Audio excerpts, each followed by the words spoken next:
Welcome back, everyone, to Open Mic. I'm Mike Mooney, the marketing chair for NSA Carolinas.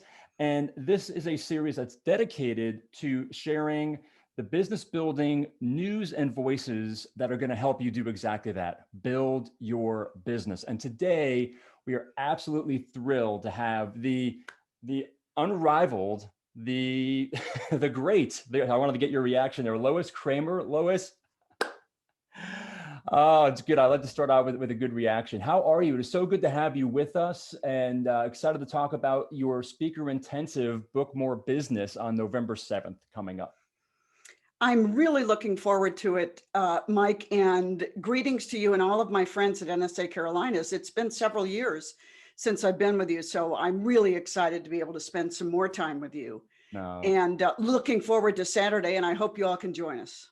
It's going to be a great afternoon because this is part of a larger speaker program that we've put together for the first time for the Carolinas chapter. But having you in, I was so excited when Stan let me know that you were going to be coming in to do the speaker intensive part. Now, for those of you who don't know Lois, and honestly, go check her out at her website on Book More Business. But I'll tell you, this is a woman who has been a pioneer in the speaking industry back from 1998 when she started her own agency, which is really focused on helping speakers monetize their business. Let's be honest, this is the part of the business that isn't the easy part. We all love to get up on stage and deliver a message and create impact and inspire people, but if we're not doing that in a way that's actually helping us generate revenue and build a business, it's going to be difficult for us to do that long term. And that's where Lois comes in, again, with her book that she put out, always relevant and always with good tips. But Lois, can you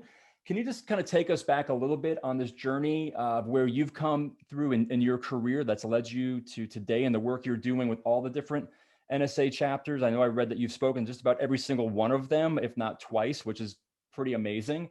So can you just tell us where you've been and how you got here? I got here totally by accident, Mike. This was the least likely thing I could have predicted years ago. I worked in the corporate arena in sales and marketing for United States Steel Corporation in the St. Louis district sales office.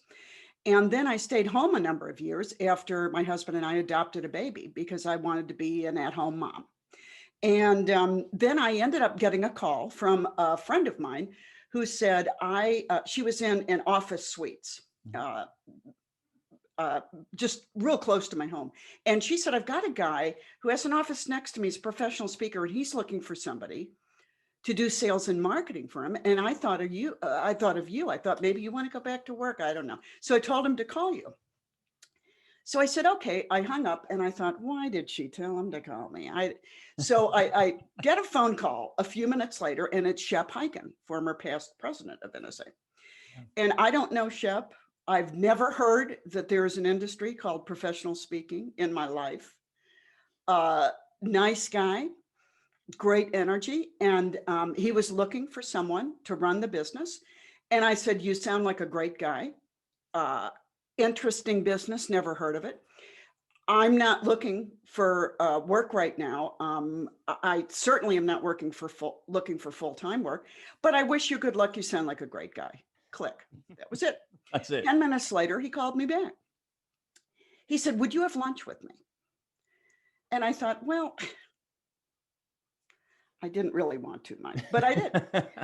And so, of course, we had lunch. Yeah. And he said, you said you wouldn't work full time. And I said, no, I may work from 9 to 3 while my daughter's in school. And I would need a lot of flexibility wherever I worked. And I don't know anything about your industry, but I don't think I'm the right person for you. So, of course, we had a nice lunch. So you're talking yourself out of any opportunity whatsoever. Actually, I was already talked out. It was him I was trying to let down. Right. And so he said, would you be willing to try this and see how it works? So I thought, he said, I'll give you everything you're asking for. Wow. Okay. So now it's become maybe a bit of an IQ test. Well, it became kind of almost irresistible. Yeah. So of course we ended lunch. I took the job. I can't tell you how surprised my husband was when I got home. And we decided, let's try it and see how it works. Yeah. And it worked incredibly well. I did not know this industry, so I had to learn this industry. And Mike, one of the things that I say is I learned the business at the feet of the master. Shep is an incredibly sharp businessman. Yeah. And I learned everything in the world from him in the speaking business. And when Shep is here, I always like to say that I played a small part in his success. When he's not around, I say, you know, I did everything. Nobody until I got there. How he even makes it on stage, I have no idea. But this is what I bring. Right. And so we ended up, it was a great, it turned out to be a great collaboration. And NSA started asking me to do programs at conventions and workshops for staff on how to sell speakers. And probably 90% of the people in the audiences at those meetings were speakers. Wow. And so, you know, after a couple of years of doing that, I started thinking, I wonder if there could be a business in this for me. So I decided there was no time like the present to start. And in 98, I decided I'm going to try it. I did, and I was incredibly fortunate. I got some business right away from some St. Louis people who knew me. And I had made some great connections nationally through the programs I did at NSA. And with Shep's support, I started out and I haven't looked back. And I've been incredibly lucky. That's an amazing story, Lois, because what I love about it is the fact that it wasn't something you were looking for. No. And I think often in life, those are the best things that come along when you're either trying to say no, no, no, but it keeps coming to you, and then you step into it, right? You realize that, look, there's not a playbook. I don't have a roadmap here, but let's see where this goes. I knew I had good experience. Yeah. It was just a matter of taking one market and putting it in another market, transferring those skills, right, and learning the way people sell and buy and commerce, if you will, in professional speaking. And as I said, Shep it is the best at doing that. So I was very fortunate. Well, we're fortunate that you're going to be sharing that with us, because truly, and even if we weren't in a global pandemic right now, our industry as speakers has radically shifted. There's no question about that. And not only from the content preparation and delivery standpoint, but also I'm sure the buying experience as well on the other side. As I know my experience early on was, hey, we may go virtual or we may just keep the money because we don't know how long this is going to last. So I think the buying patterns changed as well as the delivery systems as we've had to all elevate our games. But I think more importantly, and I'm curious to your thoughts of, like, are you seeing now that speakers are really embracing this side of the business? Because let's face it, this is one of the more difficult elements of the business, of asking for the money and pricing yourself and how you're actually monetizing your intellectual property and your messages. What are you seeing right now? Well, I'm seeing that people who do that, learn how to do that, do well, and people who don't do that well aren't going to be around very long, because that's the name of the game.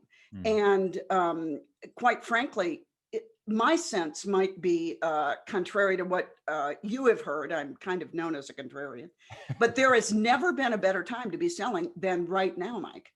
Because what we know is that there are nothing but problems and challenges for businesses. Yeah. And as you just said, really, I want you to realize that the vehicle that you use doesn't matter as much as the value that you can give right now. So my sense is that one of our big jobs is to get out there and let people know this is not a time to stand still, and challenge them to move ahead. If they aren't doing anything, they're either falling behind or standing still. And neither is a good place to be in the marketplace right now. So further, I think that virtual will be here forever and a day. And I think speakers are going to be able to use that to augment their in-person presentations when that comes back. But meanwhile, you've got to live with what you have, and corporations are buying now, and they're buying virtual, and this is no stranger to them anymore. They have learned how to use it, and so we need to make sure that we are putting our best foot forward at a time when people really need us. And I love that last part, at a time when people really need us. Yes. Why do you think this part of the business is difficult for speakers to really get their arms wrapped around? I mean, obviously, if it was something that we all say this is something we need to do and we have built into our business, but if that were the case, people like you would probably be like, well, okay, everyone's doing it, that's great. Yeah. But they're not. So why do you think that is? What have you seen out Well, I there? think there are two main reasons. And I'll tell you, these two main reasons are why I started my business 20 years ago. Okay. Number one, my sense is that most speakers really suck at saying what they do. Okay. Oh, They aren't good at it at all. that's great. And we're going to talk about that Saturday. We're going to talk about how to create a positioning statement by concept and outcome of working with you, not selling by topic. And second, people always say, well, once I talk to somebody, who do I talk to and what do I say? Number one, if you have a positioning statement, you always know what to say, regardless of market, regardless of anything. You are the same thing all the time, everywhere. Right. And then the second part of that is that I think a big mistake, a common mistake a lot of speakers make is to think the world is my oyster. You have to decide in the finite amount of time that I have to outbound market my services. Yeah. I need to set strict parameters around who I'm going to approach. And that's why target marketing is incredibly important. And the people in this industry, in our industry right now, who make the most money and are the busiest are people who target market. So these are things we're going to talk about Saturday. I love it. Everybody is not your client. I always tell this story, Mike, about being at a national meeting or a chapter meeting. Inevitably, someone will come up to me and they'll say, hey, Lois, I've got this great new program. And I'll say, tell me. And they'll say, it's customer service. And I'll say, who's it for? And they'll say, anyone who wants to develop a culture of service will love this program. And then I always say, great, go out and call everybody and see if they're interested. You can't call everybody and see if they're interested. Right. So you have to set up strict parameters about who you're going to approach. Yeah. And that doesn't mean that anybody who finds you on the internet or is referred to you, you can work with them as long as they're a fit. But it just means as for the finite amount of time that you have, you're going to be very disciplined in your approach. Yeah. You Lois, you just hit me literally between the eyes with that one, because when I stepped out and made my pivot out of the motorsports industry to start speaking, I was casting lines left and right, and just trying to get something and someone to bite. And it sounds so counterintuitive, doesn't it? Right? To be very specific and the problem you're trying to solve, the value that you can bring. I had a conversation with a good friend of mine early on. He said, okay, Michael, tell me, what is it you speak about? I said, well, I help people blow open doors of opportunity in their lives, professionally and personally, through this thing we call reputation. And he goes, oh, that's great. Well, who's it for? And I should have felt the hook starting to set, as he was going through this. And I said, well, hey, if you've got skin in the heartbeat, and in today's world, reputation matters. And he said, oh, so it's for everyone. And that's when he said it. And I said, yes. And he goes, great. So it's for no one. Yeah. If you can't identify and call out the specific pain points and what you're delivering, you're just yelling on a street corner. But it's tough. It's tough, another big plus for target marketing is realizing this. Every time you speak for a client, you gain momentum for that next booking in the same market. Yeah. Because every time you speak, you're looked at with someone with great depth, with inside information, with great knowledge of that industry. And so a lot of people feel like, well, I'm limiting myself so much by doing that. You're limiting yourself by casting a huge net. It's true. It's true. So Lois, with that in mind, the event's coming up on November 7th. It's 9 to 3 p.m. Eastern is the full block of the experience. Lois, you'll have a portion of time in there to be cannot wait to get these nuggets and insights. But what What will our attendees experience as a part of joining you that day? What's that going to be like for them? Well, I think the three main areas that we're going to deal with Saturday are number one, creating that positioning statement to say, whenever anybody asks you what you do. Mm-hmm. Secondly is, how are we approaching this crazy market right now and then for the future? Because I'll tell you something, if you're not speaking now virtually, you're not going to be speaking in person when in-person events come up, because corporations are hiring people, they're falling in love with them, and they're going to bring them in person before they bring you in person. Absolutely. So we're going to talk about selling and attracting. It's kind of the yin and the yang, if you will. Yeah. And then third, something that I call aftercare, which is the last chapter in my Make Money Speaking book. And it's really, what do I do after I leave the platform? They've already bought into me. Yeah. They like what I have to say. What steps can I take now to get deeper inside the organization and make more money? Yeah. So those are the three main things we'll talk about. Positioning statement, selling, and then the aftercare. I love that aftercare part, just because of the word care in there, because truly, right, yes, you're nurturing that relationship. Exactly right. Well said. Yep. Yeah. We had a saying in motorsports that, when you sign a contract for a new sponsor, the renewal process began like as soon as that ink was dried, because you're constantly trying to find a way to stay relevant, yes, and stand with their needs so that you can figure it out. Or the beauty that I've seen in NSA is that maybe I don't have that answer, but I know other professional speakers that might be a relevant fit for that. Exactly. I mean, God forbid we get to promote each other. That would be beautiful, wouldn't it? Right. I mean, the pie is big enough, isn't it? That's right. So, you bet it is. You bet it is. Yeah.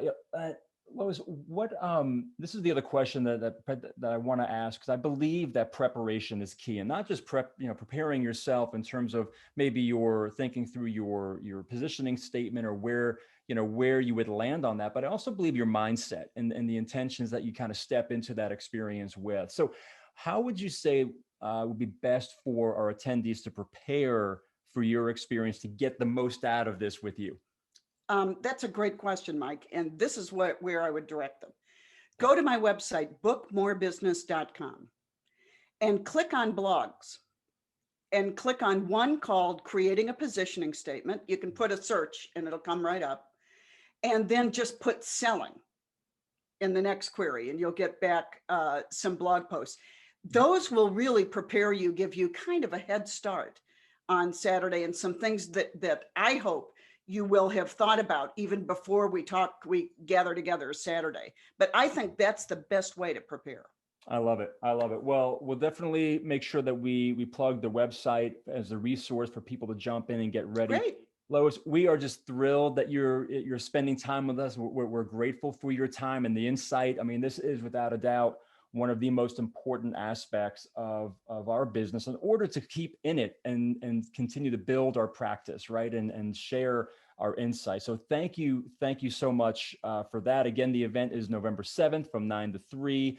It is free for NSA Carolina chapter members as well. We'll have other registration information on Facebook, LinkedIn, and on the NSA carolinas.org website as well. So thank you for tuning in for another episode of Open Mic as we continue to help you drive your business forward, sharpen your saw, and make you better on that platform.